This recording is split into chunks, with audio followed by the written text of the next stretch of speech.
Hello everybody, welcome back to my channel and to another video. In today's video, we are going to be talking about how much money you can make as a server or a bartender working in Canada, how it varies from province to province, and what it's like working in Canada compared to working in the US. Who makes the most money?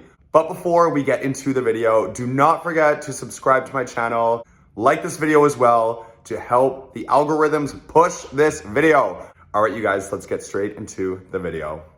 All right, you guys, so today we are going to be talking about how much money you can make in Canada working as a server, bartender in BC, and how that compares to all over Canada, as well as the United States. We're going to compare how much you can make here in Canada versus the US, because that's the big question. Most people that watch my bartending videos assume that I am in the United States, but I am actually in Canada. We do make more money here in Canada than the US, and I will tell you guys why in just a moment. But also, before we dive further into this video, I wanna let you guys know that I have worked in many restaurants and bars, all the way from low end to very high end French restaurants and everything in between. I've probably worked in about 40 to 50 different restaurants over the years. So I am well versed in what you can make from the lower end restaurants to the very high end restaurants and everything in between. So how much money do I make working in BC? Right now, I am making $16 an hour. The minimum wage in BC is actually one of the highest in all of Canada. So the minimum wage in BC, the Northwest Territories, and the Yukon is all $15.20. And those are the three highest that we have in Canada. And it goes all the way down to Manitoba, New Brunswick, and Saskatchewan, which are all under $12 in about the $11.90 to $11.50 range. And I make $16 an hour above minimum wage because I work mainly as a bartender, but I do serve tables as well. But I do make a little bit less than the servers that are serving on the floor, so I make more money in my hourly wages. Now, when it comes to the United States, their minimum wage is significantly lower than ours. And at the top being California with $15 an hour, it actually goes all the way down to about $7.25 in multiple states. So on average, they make about $9 to $10 an hour is the average minimum wage in the United States.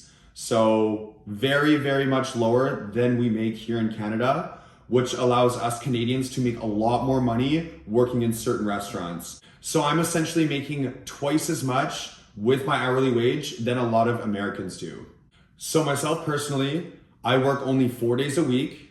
So I work 16 shifts a month and I make my $16 an hour. My shifts are about 8 to 9 hours. So I'm working about 34 to 35 hours a week. And the big question is, how much money do I make in tips per month? So I make about $140 a day in tips, and I work the 16 shifts a month. So I'm making about $2,300 in tips a month on average, which equates to about $17.95 per hour extra in tips on top of my wages. So in total, with my tips and my wages per hour, I'm making about $34 an hour. And so overall, my monthly income is about $4,800. Being the $34 an hour, with all the hours I work in the month, I make just under $5,000 a month. Whereas again, someone in the US making significantly lower would probably be making about $3,000 to $3,500 a month at most. So talking about how much money you can make in different restaurants, working in lower end restaurants to very high end restaurants, it doesn't necessarily need to be a very high end restaurant to maximize how much money you will make as a server or a bartender. What it is very dependent on is the volume and how many customers come in per day and turnover, how many tables you will serve per night, and also compared to the tip out to the house. When you're considering tipping out the bartender, tipping out the hostess, tipping out the kitchen, sometimes tipping out the house itself as well. The average tip out here in BC is 7%. And I think that's the same more across Canada as well. 7% has become the average when you're working in franchise restaurants or restaurants with a lot of support staff that are helping you out. Now, I'm really lucky where I work. The tip out is very, very low because it is a family-run restaurant and it has been around for about 50 years, but they've been able to keep the tip out very low to keep the staff very, very happy and not going anywhere. Now, I have worked in some restaurants where the tip out was extremely high. It was 8% at lunch and 10% at dinner. And now when your tip out is 8 to 10%, you're taking home only about half your tips that you make from your tables, which really just isn't ideal when you're giving away half your money. And sure, the kitchen crew and the rest of the staff do deserve a lot of the money as well. But being the server or a bartender, you are the one that's running and doing so much of the work. So you do deserve more than half the money that you are making. So when you are considering a restaurant that you want to work in, look for a tip out that is on the lower end, like 7, 6, 5%, even lower sometimes. And you want to see which restaurants are maximizing the volume. So busy restaurants, low tip out. Or if the tip out is high, you want to make sure it is a restaurant that has very high priced menu items. So even if your tip out is still 7, 8, 9, even 10%, if every bill is, $3, $4, $5, $600 plus, you're gonna be selling about $2,000 to $4,000 in sales a night, which means even if your tip out is 10%, as high as 10%, you will still walk home with $200 in tips a night. Now, finding those kind of restaurants is very, very hard. I have to tell you guys that I did work in a very high-end French restaurant out here in Vancouver in Canada, and I was very, very excited about the job, but finding out the tip out was extremely high and the fact that it was pooled tips, so we had to share tips amongst all the other servers, it turned out to not be such a great deal. I thought I was gonna become like rich working at this restaurant, but it turned out to be only about $100 to $120 in tips a day. And being a very high-end French restaurant, of course it came with a very strict, insane, for lack of better words, chef owner who was very difficult to work for. So I definitely figured out I had to move on and find something that was a much better situation. So just remember that if it is a higher end restaurant, it's most likely gonna come with a higher percentage of tip out, and it might be pool tips, so it's gonna be less than you really think. But sometimes those restaurants can be very good.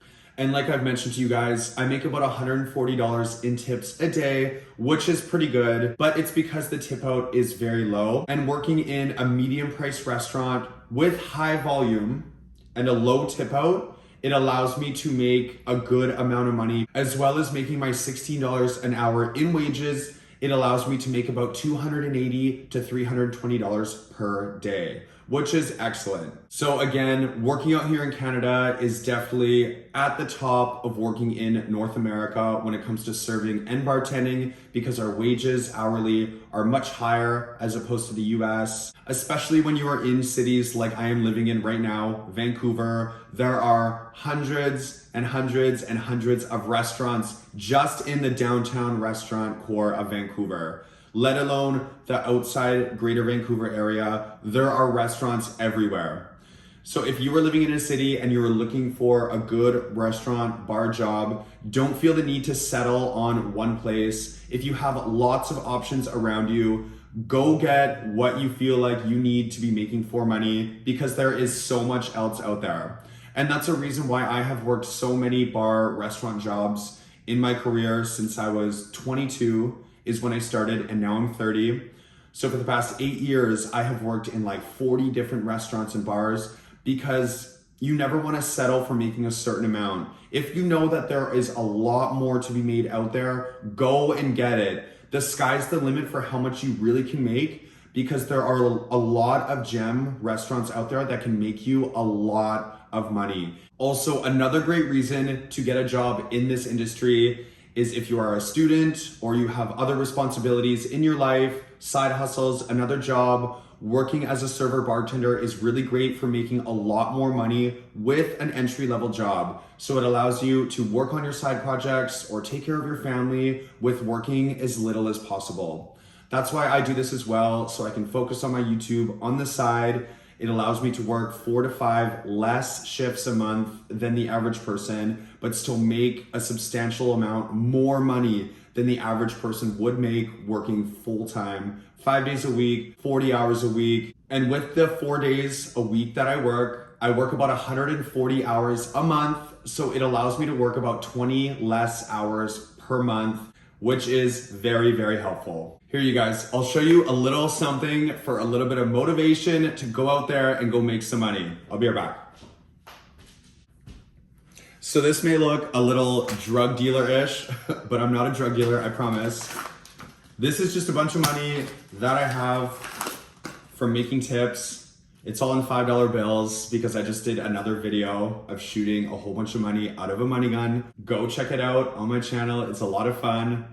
But yeah, you guys, you can make a ton of money in this industry. So get out there, go get a serving or bartending job. If you don't know what else you want to do, it's overall just so worth it, so great. You can be super social, have a lot of fun, make a lot of money. You don't need to work full-time doing it, but still making more money than other people would working full-time. It's all in all amazing. All right, you guys, I hope you enjoyed another one of my videos. Do not forget to like this video, subscribe to my channel, turn on that notification bell so you get updated when I upload a new video. And I will catch you guys again very soon. Bye, guys.